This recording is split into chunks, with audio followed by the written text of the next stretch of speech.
श्री स्वामी समर्थ. आता वाजले दुपारी 12.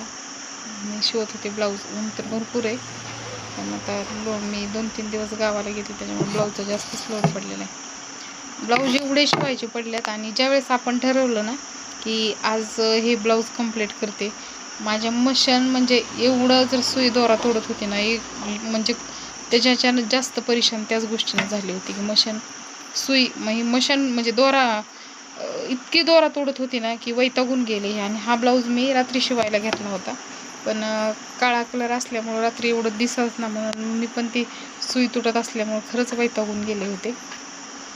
मग आत्ता सकाळी आले आणि सुई बदलली मशीनची. तर चपटी बसवली आधी, ती पण व्यवस्थित टिपच येत नव्हती. गोट मारायला लागले की टिप तुटत, म्हणजे दोरा तुटत होता. नंतर दुसरी सुई बदलून बघितली, त्यावेळेस आताशी कुठंतरी व्यवस्थित टिप आली तिला. मग आता ब्लाऊज शिवून झाला आहे माझा. आता मला हे पण एक ब्लाऊज शिवायचं आहे, तर शिवल्यावर त्याची डिझाईन झाल्यावर दाखवली मी तुम्हाला. एवढा म्हणजे सुई ज्यावेळेस दोरा तोडते ना, त्यावेळेस जीव खरंच परेशान होऊन जातं. ब्लाऊज शिवून वैताग येत नाही, एवढा वैताग दोरा तोडल्यानंतर येतं. आणि आता ब्लाऊज शिवून झालेला आहे, तर आता मी मला आई करते, कारण ह्या ब्लाऊजला खूप नाही तर गुंड्या होते, त्याच्यासाठी भरपूर होत आहे.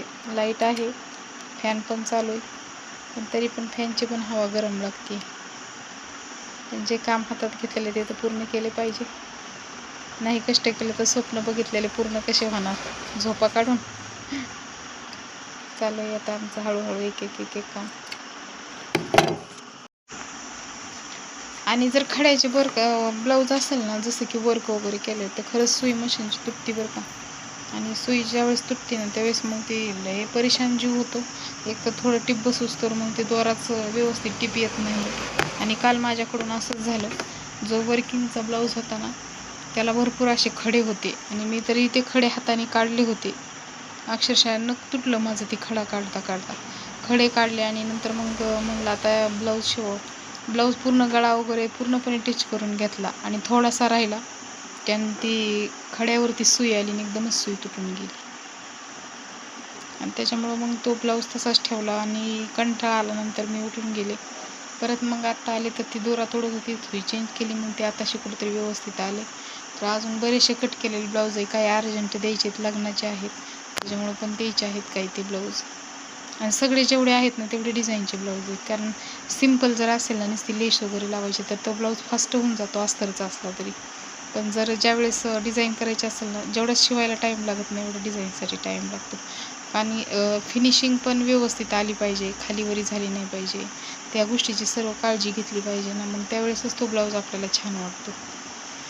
डिझाईन बी आता प्रत्येक जसे की मोबाईलमध्ये पाहतात ना, तशी डिझाईन सांगतात. मग त्या डिझाईनला थोडा टाईमच लागतो ना, की नुसता गळा जरी डिझाईनचा असला तरी काही नाही, पण काय वेळेस बाह्यांना पण डिझाईन करावं लागते, त्याच्यामुळे वेळच जातो. डिझाईनचा ब्लाऊज म्हणजे थोडा वेळच जातो त्याला. आणि असं काहींना कसं सिम्पल डिझाईन लागते, काहींना भरगच्च डिझाईन लागते असं. आणि ज्यावेळेस आपण ही टेलरचं प्रत्येक काम आहे, ज्यावेळेस आपले ब्लाऊज इतकी पेंटिंगला पडलेले असते शिवायचे, जर काही घाई गडबड असली किंवा फंक्शन वगैरे काही कार्यक्रम असेल ना, तर आपण आदल्या दिवशी रात्री ब्लाऊज शिवायला घेतो तो स्वतःचा, नाहीतर आपण कस्टमरचेच ब्लाऊज शिवतो. मी पण तशीच करते. एवढे ब्लाऊज जेवढा आपण कस्टमरचा ब्लाऊज डिझाईनचा मन लावून शिवतो, तेवढं स्वतःचा शिवू शकत नाही. मी तर माझे शिवतच नाही, फक्त जास्त डीप गळा घेते, तोच छान आवडतो, गोल किंवा चौकोनी असं, त्याला डिझाईन वगैरे काही करतच नाही. आणि आपले ब्लाऊज खरं तर शिवायला भेटतच नाही. मी तर शक्यतो रेडीमेडच ब्लाऊज जास्त घालते, कारण वेळ भेटत नाही. ज्यावेळेस आपण आपला ब्लाऊज शिवायला घेतो ना, त्यावेळेस 100% कंटाळा तरी येतो, झोप तरी लागते. ज्यावेळेस कस्टमरचं घेतो त्यावेळेस काही नाही वाटत, हौशीने घेतो. हे असं असतं, प्रत्येकाचंच राहतं तसं. टाईमला कुठं जायचं असेल तरच ते ब्लाऊज कट करणे, मशीनवर शिवायला बसणे घाईत. अगोदर नाही शिवायचं. अगोदर कस्टमरचेच भरपूर असं वाटतं, जाऊ द्या कुठं जायचं आहे, नंतर शिवू. मग ते तसंच मागं पडतं. काही वेळेस तर रेडीमेड ब्लाऊज जर घेतलेले असेल ना, तर एकच ब्लाऊज 8-9 साड्यावर मॅचिंग होतो. साडी फाटून जाते, पण ब्लाऊज पीस काही शिवून होत नाही. माझ्या बाबतीत तर असंच होतं. कुणा बाबतीत असं शिवणाऱ्या ताईंबरोबर होतं, कमेंट करून नक्की सांगा. श्री स्वामी समर्थ सगळ्यांना.